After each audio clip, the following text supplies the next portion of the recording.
Ito ang panimulang video sa aking Tagalog version ng Organic Chemistry.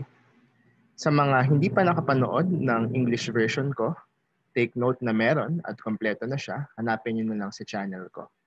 Pero kung feeling mo na mas maintindihan mo siya sa Filipino, specifically Tagalog language, then I think this is for you. Just take note na at the moment that I'm uploading this, hindi ko pa ma-upload lahat dahil inuunti-unti ko yung Tagalog versions. Pero kung ano yung laman ng aking English edition, yun din yung magiging laman nito. Ngayon, maganda sana na bago ko tumuloy sa susunod na mga discussion, meron ka sanang background ng at least high school chem. And I'm talking about mga atom, electron, protons, quantum numbers, mga 1s2, 2s2. Yan. Tapos we build up from there, titingnan natin kung paano siya pwedeng i-integrate sa organic compounds at sa organic chem.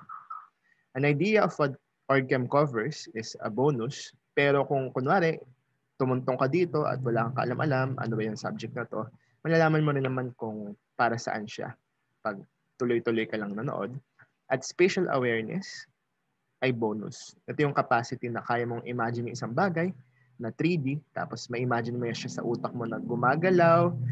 Kasi ganun din tayo sa mga organic compounds or mga molecules. Minsan may isip natin or kailangan natin isipin, yung mga mga atom sa harap, inikot ko. Saan mapupunta yung iba? Yung iba ba mapupunta sa likod? Yung iba pupunta sa taas? Sa gilid? Kung hindi ka man magaling sa ganitong bagay, mapapractice din naman natin yan kapag kailangan.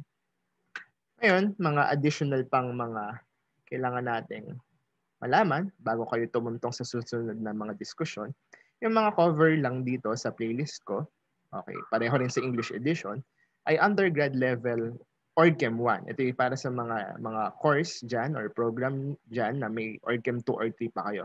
In other words, basic. At dahil basic, syempre doon lang tayo sa fundamental chemical principles, tapos hindi tayo masyadong di-discuss ng exceptions. So, kasi pag nag-discuss ka ng exception, baka tumagal pa, minsan dumoble pa yung haba ng video. I think lugi tayo lahat doon. We will also not be discussing yung mga name reactions. Pag sinabi nating name reactions, ito yung mga reaction na name, nakapangalan sa mga ibang chemist na nag-discover nun. Kasi traditionally, advanced level na siya. Yung mga functional groups na tinatawag rin sa organic chemistry, ang madidiscuss lang natin yung common o yung sikat. As in, sa mga textbook ng OrgChem, yun yung lagi mong mababasa. Kasi kapag less discussed, like hindi naman siya nakikita sa mga libro, they exist, pero kung di naman siya expected na ma-discuss rin sa inyo, so wag na rin muna nating i-discuss dito kasi nga basics lang, fundamentals. Spectroscopic methods katulad ng IR, infrared, NMR, mass spec, pinag-iisipan ko pa. Sa English version, wala pa rin ako neto. Pero kung maisip ko man, sipagin akong gawin, saka pa yun. Okay, so kaya question mark siya.